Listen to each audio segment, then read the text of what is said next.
Mungu aliye hai, ambayo inasema ukweli kuhusu msiwahukumu wengine, msije mkahukumiwa. Nataka kusoma andiko katika kitabu cha Mathayo 7. Nitasoma kuanzia kwenyewe mpaka mstari wa 5. Inasema hivi: msiwahukumu wengine, msije nanyi mkahukumiwa na Mungu. Kwa maana jinsi mnavyohukumu wengine, ndivyo nanyi mtakavyohukumiwa. Na kipimo kile mnachotumia kwa wengine, ndicho Mungu atakachotumia kwenu. Kwa nini wakiona kibanzi kilicho jichoni mwa ndugu yako, na papo hapo huoni boriti iliyoko jichoni mwako? Au wawezaje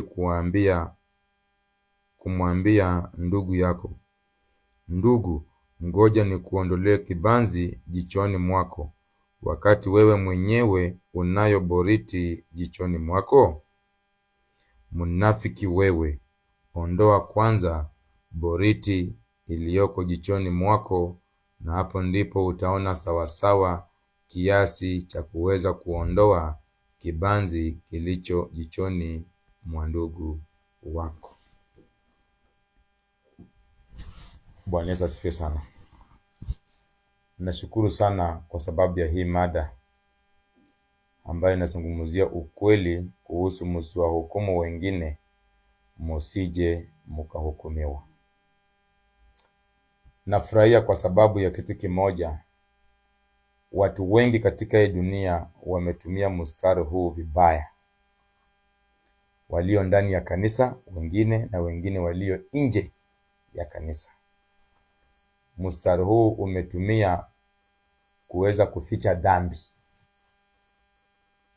Watu wengi wametumia mstari huu kuweza kuficha maovu na kujikinga katika yale mambo ambayo wameyafanya, ambayo hayaambatana na mapenzi ya Mungu, ili mstari huu ukaweze kuwasaidia kuendelea kudumu katika dhambi.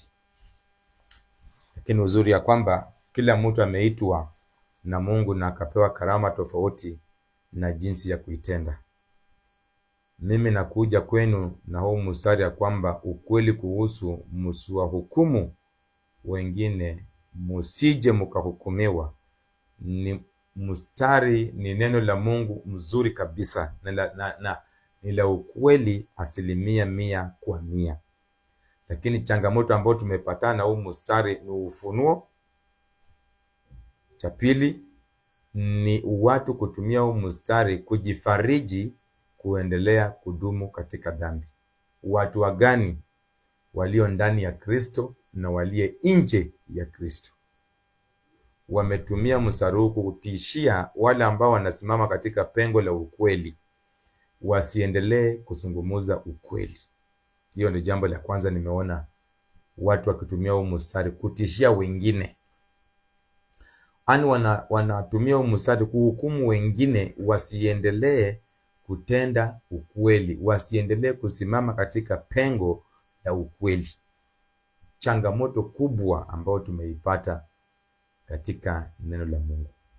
Lakini niko hapa siku ya leo kwa karama ile ambayo Mungu alinipatia bure.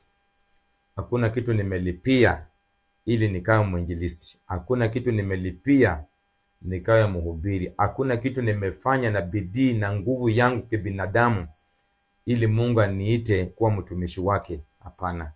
Lakini kwa sababu ya neema zake za bure akanichagua nikawe mwinjilisti, na akanipatia kipawa cha kuhakikisha kwamba nilainishe mahali ambapo pameenda vibaya. Hiyo ndio kazi yangu, na ninafurahia hiyo kazi 100%.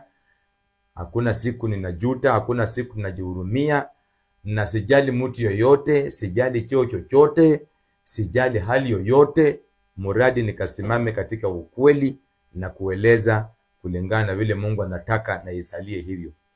Wewe kukubali na wewe kukataa hainisumbui, kwa sababu hakuna kitu yote ninapoteza kwa wewe kukubali ama wewe kukataa. Hiyo yote ni faida kwako wewe mwenyewe. mimi ninabaki na faida 100% wakati Mungu ananitumia kumwakilisha. Neno kuhukumu linamaanisha nini? Kulingana watu wametumia hili neno bila kuelewa.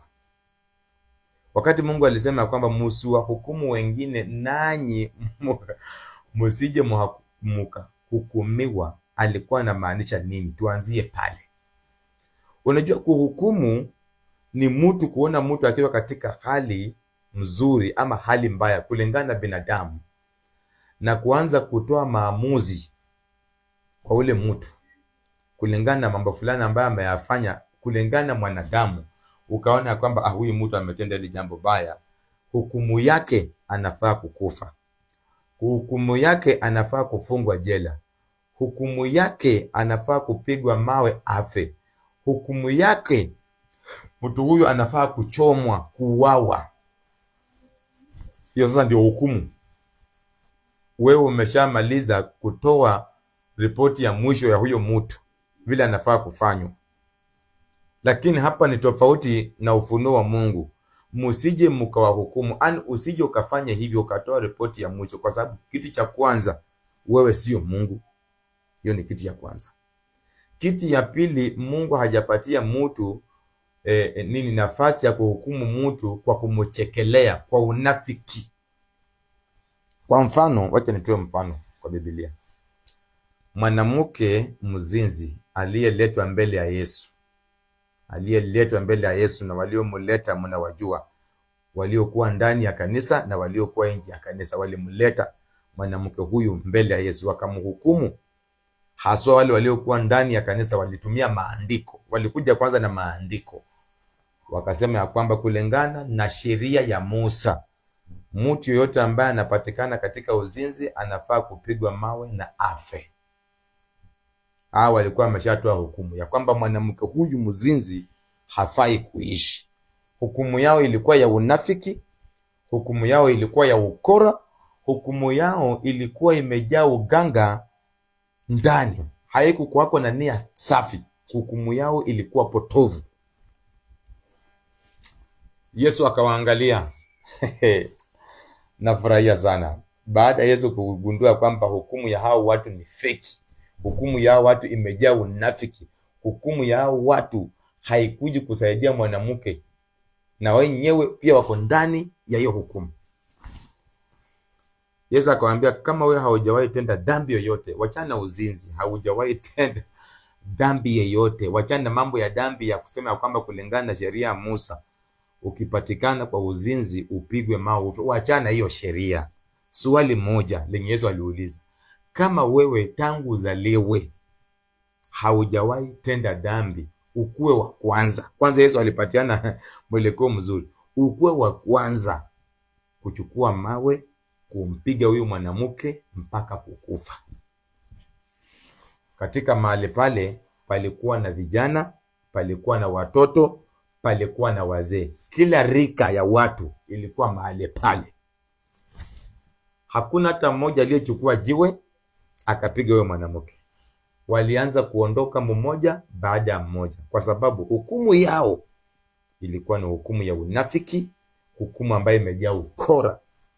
Siku ya leo hiyo ndio hukumu Mungu anazungumzia. Wakati mtu amepatikana katika dhambi, haumchekelei. Hata sisi ambao tunahubiri injili, watumishi, wakati tunaambia mtu ya kwamba dhambi ya usherati ni uzinzi, hatufurahii, ni jehanamu, hatufurahii huyu mtu aingie jehanamu. Hapo tunafaa tuelewane. Mhubiri yeyote ama mtu yeyote aliye katika hii dunia anafurahia mwingine kukufa, anafurahia mwingine kuangamia, huyu mtu ako na shida katika hiyo leo. Kama Mungu mwenyewe anasema hajafurahia kuona mtenda dhambi akikufa, Mungu mwenyewe mimi ni nani? Mwinjilisti, mtume, papa, askofu, mwalimu, mwimbaji, mimi ni nani? Raisi, chief, askofu, sijui nini, mwanajeshi, sijui mtu wa DC, sijui nani, mpelelezi, sijui nifurahie kuona mtenda dhambi akikufa? nikisahau ya kwamba mimi pia nilikuwa mtenda dhambi. Hata mimi sasa kuhubiri Injili, sijatoka mbinguni nikiwa mtakatifu nikashuka hapa hapa. Kuna mali nilianzia kwa dhambi. Kuna watu waliniombea nibadilike, nilikuwa mtu sugu.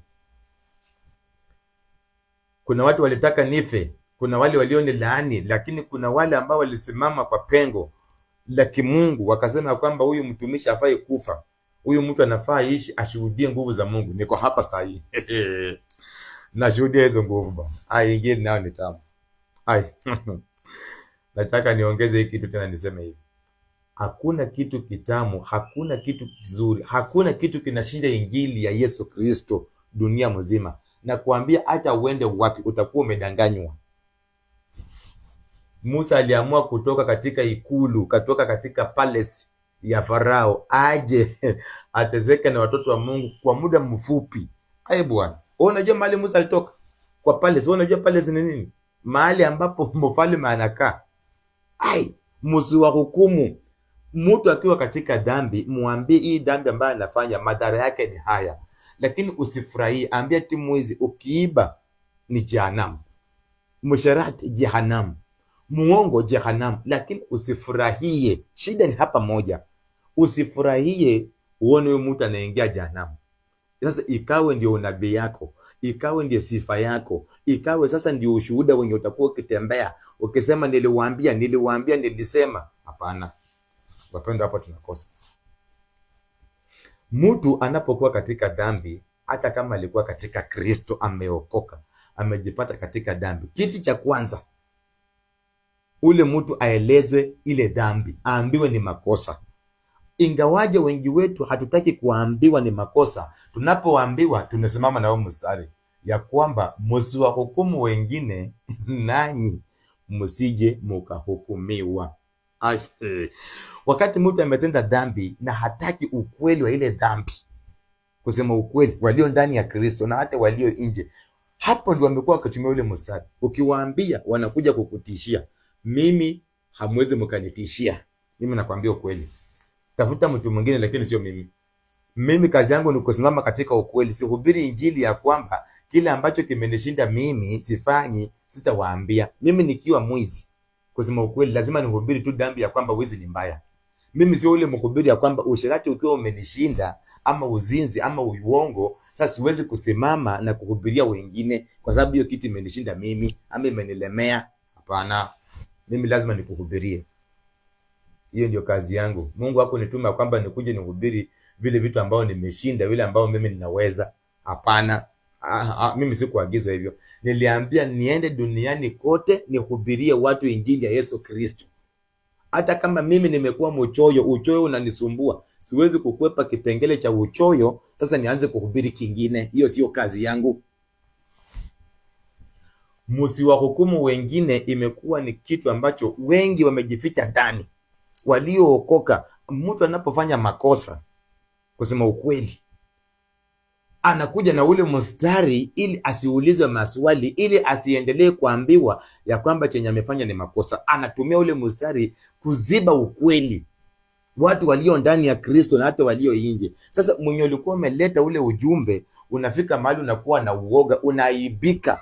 Unafika mahali naona kweli hapa mahali hata mimi mwenyewe siko sawa, so siwezi eleza hao watu. Na kuambia injili nayo tutahubiri. So imekuwa ni mstari ambao umetumika kwa wale walio ndani ya Kristo kujificha katika dhambi, haswa wale ambao ni waasi. Mtu anapofanya dhambi, kusema ukweli, Mungu anasema ya kwamba naambiwa ukweli kwanza. Wachana mambo ati msiwahukumu msije mkahukumu. Wachana huu mstari kwa sababu haujakuwa ukiuelewa. Sasa tunataka tuelewe huu mstari sisi wote tulio katika hii dunia. Na kuambia hivi ya kwamba mtu akifanya makosa kulingana na Mungu, wachana na serikali na familia na vyama, kulingana na Mungu, aambiwe kwanza makosa ambayo ameyafanya. Haya, aambiwa aje kulingana na Wagalatia. Mungu anatuambia hivi, mkiona mmoja wenu ameingia katika dhambi, kwanza msimchekelee. Kuchekelea ndio shida. Mtu mwingine akiona mwingine ameingia kwa dhambi, anaanza kuchekelea ule mtu. Hiyo ndio shida ambayo tunakuanga nayo sasa. Ukiona mtu ameshuka katika wizi anachomwa, tunaanza kuchekelea, kufurahia. Tulimuonya, tulisema, sasa amepatikana, inakuwa ni sherehe. Alikuwa akitusumbua. Kama ni mganga, sasa tunasherekea. Kama alikuwa ni mtu ameshuka katika uzinzi, sasa hivi watu wanaenda kwa waganga, wanatumia madawa. Ukienda kufanya uzinzi unajipata kwamba umejipata katika hali pale, umekwama pale. Sasa watu wakifika hapo mahali watakufurahia, watashukuru, watainua mawe juu, hata wengine watakupiga mawe, na wengine pia wako katika hiyo hali, ni vile tu hawajapatikana. Yesu akaangalia watu akasema, nyinyi mmeleta huyu mwanamke mzinzi na mnasema kulingana na sheria ya Musa apigwe mawe afe. Walikuja wakichekelea, walikuja na nia chafu, mawazo yao ilikuwa machafu, mwanamke yule mzinzi afe, na mwenye wamekuwa naye mwanaume wameficha mahali, wamempata naye na wakaficha mwanaume, wakaleta mwanamke. Yesu akaona hizi haki, hawa ni wakora, kawaambia kama haujawahi tenda dhambi kuwa wa kwanza. Watoto walikuwa pale ambao tunasemanga ni malaika, walitoroka. Watoto walikuwa na dhambi, walitoroka. Wazee walikuwa pale wakatoroka, vijana walikuwa pale wakatoroka. Kila mtu aliyekuwa pale, aliyekuwa ameokoka ama hajaokoka, alitoroka. Kwa sababu gani? Alijipata katika hali tatanishi ya kwamba hata yeye mwenyewe kando na uzinzi ako katika wizi, mwingine katika masengenyo, mwingine katika ukabila, mwingine katika uchawi, mwingine katika ulevi, mwingine katika magombano, mwingine katika mambo ya uchochezi na kushuhudia uongo. Kila mtu alijipata katika makosa pale. Ndio maana kulikosekana na mtu wa kuchukua mawe kupiga yule mwanamke. Usifikiri ya kwamba mapasta wako pale, mapasta walikuwa hapo na hata wao ndio walimoleta. Usifikiri mabishop hawakuwa, mabishop walikuwa, waingilisti kama sisi tulikuwa hapo, tukaamua kutoroka. Injili inanifurahisha sana, injili inakuwa kitu mzuri sana. Kwa sababu gani? Nia ya watu sio mzuri. So kitu cha kwanza, msiwahukumu watu, isitumike kuficha makosa, isitumike kuficha dhambi, lakini tueleze mtu ukweli ya kwamba hiki chenye umefanya kwanza ni makosa, bila kujali cheo chake. Akawe ni pastor aelezwe, bishop waambiwe, papa aelezwe. Lakini sisi pia mahali tunakosa kwa kanisa ama kwa watu ambao tumeokoka, pastor akikosa haelezwi makosa yake, bishop akikosa haambiwi makosa yake, papa akikosa haambiwi haya ndio makosa yake. Lakini mtu mwingine ambao tunaitanga mshirika akikosa, utasikia vile watu wanabweka, utasikia vile watu watainuka. Huyo mtu mwenye amefanya hiyo makosa hata atolewe kwa kanisa. Lakini pastor akifanya, hata uwezi simama ukaongea. Ukiongea hata wewe utaitwa na kamiti fulani uonywe. Makosa ya pastor yafunikwe, makosa ya watumishi na viongozi yafunikwe, lakini makosa ya mtu ambaye ni mshirika, yule ambao tunajua ni mshirika, makosa yale yatangazwe, hata ikiwezekana yaweke katika televisheni na katika mitandao. Unaona mahali tunakosea? Hiyo sasa ndio Yesu alikuwa anasema, msichekelee mtu, msimhukumu ya kwamba huyu mtu ametenda hii dhambi anafaa kukufa. Patianeni nafasi huyo mtu. Mtu maybe ako tayari kutubu. Mnataka kuchoma mwizi na huyu mwizi ako tayari kutubu. Na hata wenye mnataka kumchoma, nyinyi pia ni wezi na vile hamujapatikana. Ama huyu ni mwizi wa kuku, ama mwizi wa kuenda kuiba pesa kwa benki, lakini kuna mwingine hata ako ndani ya kanisa na bado ni mwizi. Anaiba tu hapo ndani ya kanisa. Lakini huyo mambo yake haiongelewi. Wanajua tu mwizi ni yule akubomoa maduka, yule ambaye anaibia watu kama ni ngeta, huyo ndio mwizi wanajua. Lakini yule ambaye anakuja kanisani, hata ukiwacha hapo sasa, kwa kanisa tu, kwa kanisa yenyewe mahali tunaomba, ukienda hapo usahau simu yako kwa kiti, utembee nje urudi, uende utakosa. Mwenye ameiba hapo nani? Wakati pasa anasema kila mtu ameokoka inua mkono juu, wote waliinua, lakini simu yako umewacha pale ama kibeti yako iko na pesa, umekuja umeikosa. Aliyeiba ni nani? Mwizi gani mwenye ametoka nje ameingia hapa kuiba? Ni hao wenye wako ndani. Sikia ndugu, sasa ilikuwa tatizo kubwa. Yesu anataka ya kwamba mtu akikosa aelezwe, na tena kuelezwa aeleze katika nia safi. Hii paka tena inabidi nisome. Sikia kwanza mtu mwenye amekosa vile anafaa kuelezwa. Wacha tusome katika Wagalatia, kwa sababu hii injili inanifurahisha. Sikia tu katika Wagalatia 6. Ndugu, kama mkimuona mtu fulani amekosea, basi nyinyi mnaoongozwa na Roho muonyeni. Kwanza huyo mtu aambiwe ukweli, hata akiwa rais, hata akiwa mwanajeshi, Huyo mtu hata akiwa gaidi kiasi gani, aambie ukweli ya kwamba hapa mahali umekosa bila kufichwa.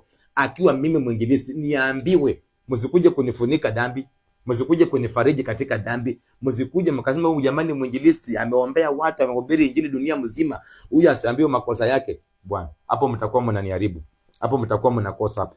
Na hivyo ndio ilifanya Yesu akafukuza walioleta ule mwanamke mzinzi.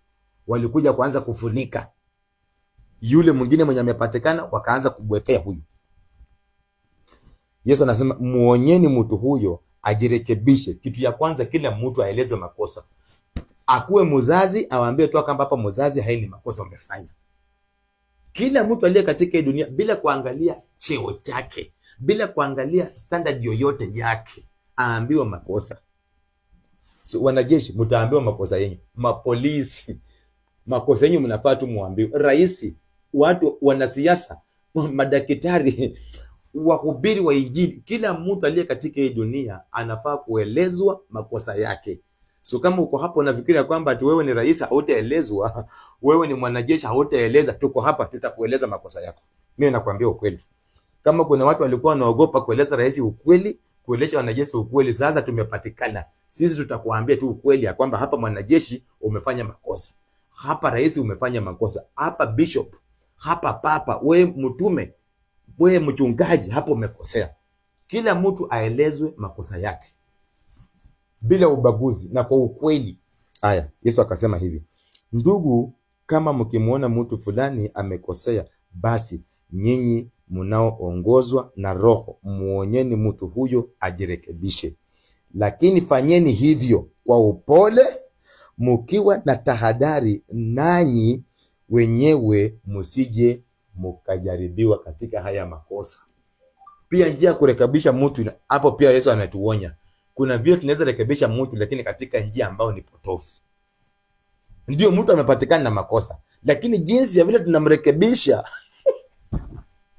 sio mzuri. Hiyo ni pia ni ukweli. Ndio tunafanya ukweli. Tunamwambia pombe ni mbaya, wizi ni mbaya, bangi ni mbaya, tunamwambia kwamba chuki ni mbaya, magombano ni mbaya, ukabila, lakini jinsi ya vile tunamueleza pia Mungu ameshughulikia. Tumueleze kwa upole na tukiwa na tahadhari ya kwamba pia nasi tusije tukajipata katika hayo makosa. Hii injili imenifurahisha.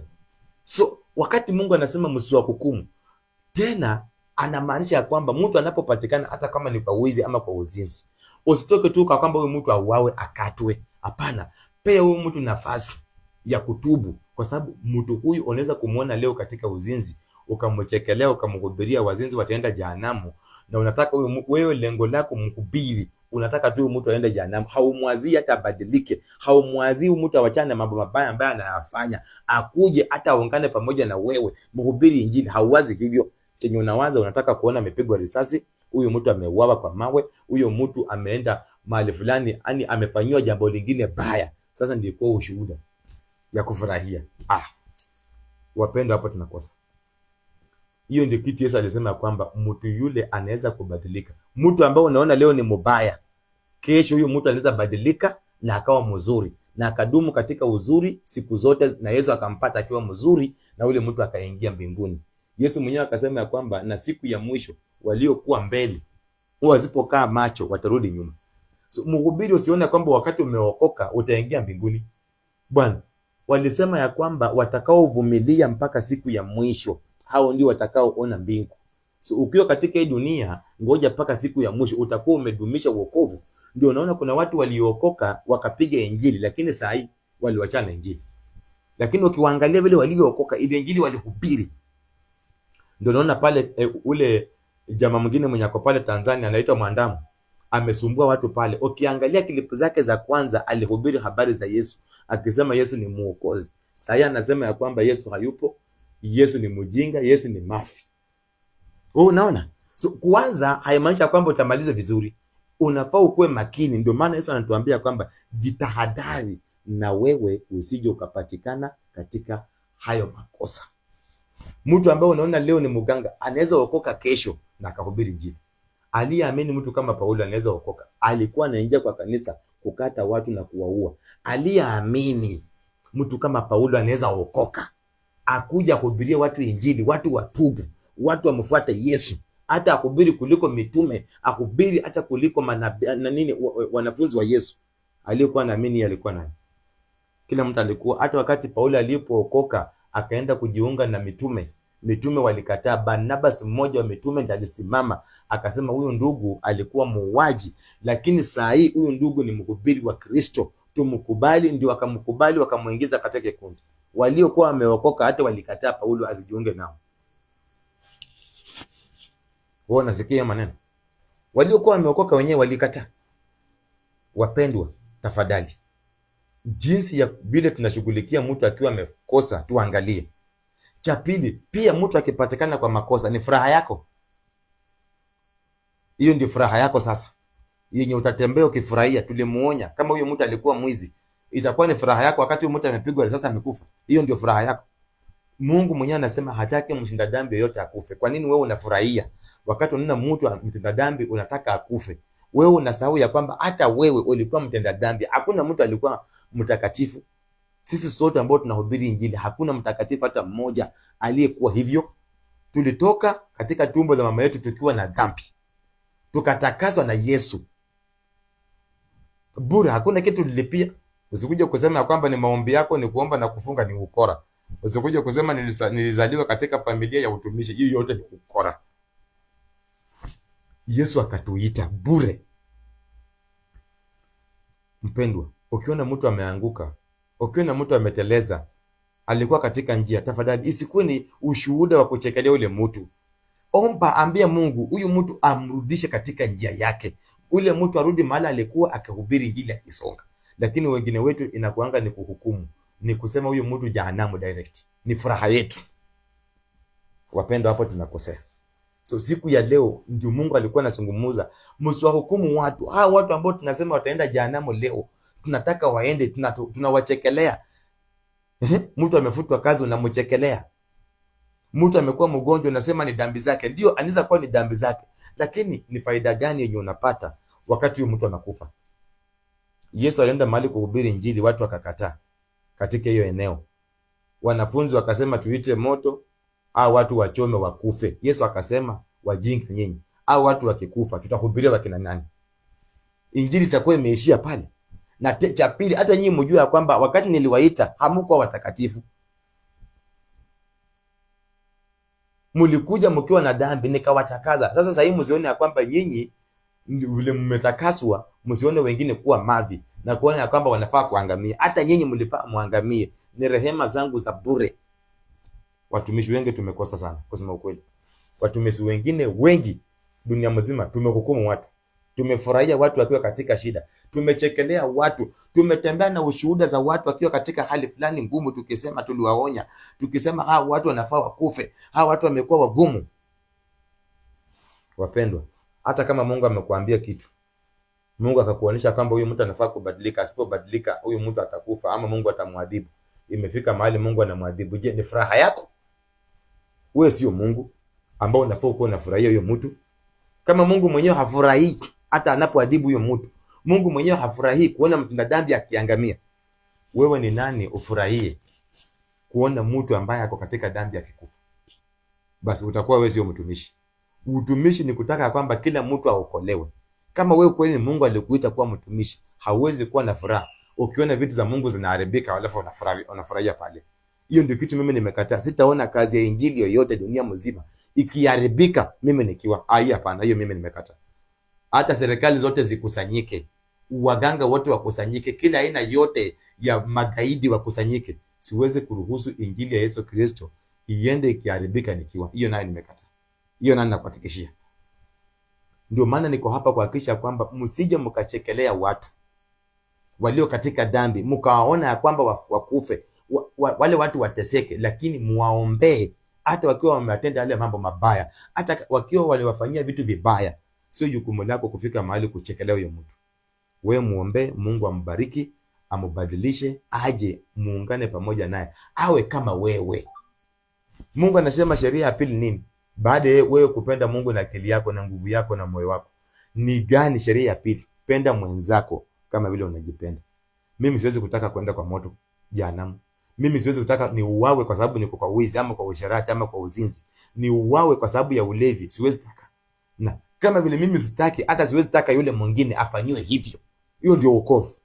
Lakini wengine hatutaki, lakini kwa wengine basi. Ndio maana Mungu, wahenga wenyewe wakasema, Mungu alitumia wahenga kunena, mkuki kwa nguruwe ni mtamu, lakini kwa mwanadamu ni uchungu.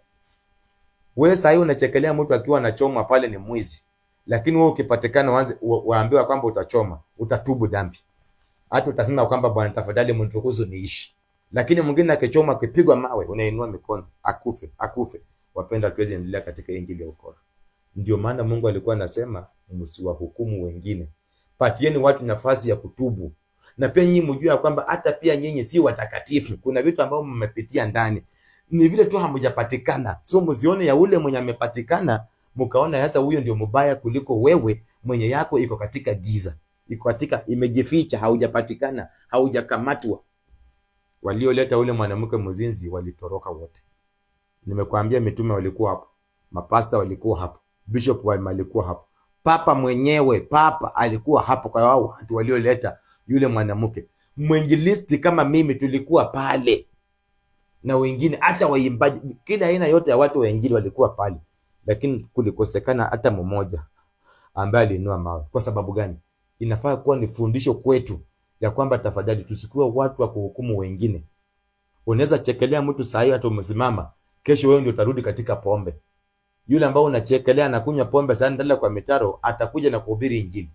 Usichekelee mtu amepatikana kwa uzinzi pale, amekamatwa, anapigwa, unaenda pale kuinua mawe kumuua na kushangilia. Ukisahau ya kwamba wewe bado unaishi, kesho yako inaweza kuwa ingine na yako inaweza kuwa hatari. Wacha nimalizie pale nikisema hivi, tafadhali ninawasihi kwa jina la Yesu Kristo, kila mwanadamu chini ya jua, ninakusihi tafadhali usije ukamhukumu mwingine ili wewe pia ukaja ukahukumiwa. Kuwa mtu wa kufurahia watu wakae katika amani, watu waishi maisha matakatifu. Na ufurahie kila mtu.